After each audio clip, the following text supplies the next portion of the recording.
முறையான வாழ்வியல் மாற்றங்கள் மூலம் மூளையின் ஆரோக்கியத்தை மேம்படுத்த முடியும் என்கின்றனர் மருத்துவ நிபுணர்கள்.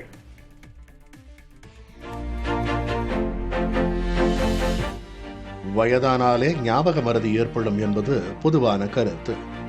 ஆனால் 80 வயதுக்கு பின்னரும் மனித மூளை புதிய செல்களை உருவாக்கி தொடர்ந்து கூர்மையாக இருக்கும் என்று புதிய ஆய்வு ஒன்றில் தெரிய வந்துள்ளது. முதுமையில் நண்பர்களின் உறவினர்களின் பெயர்களை மறப்பதும் சாவியை தேடுவதும் இயல்பானதாக கருதப்படுகிறது. அதே நேரத்தில் கற்றல், நினைவுத்திறன் ஆகியவற்றுக்கான மூளையின் நினைவு மையமான ஹிப்போகாம்பஸில் புதிய நியூரான்கள் தொடர்ந்து உருவாகிக் கொண்டே இருக்கும் என்பதற்கான வலுவான ஆதாரங்களை நேச்சர் ஆய்விதழ் வெளியிட்டுள்ளது.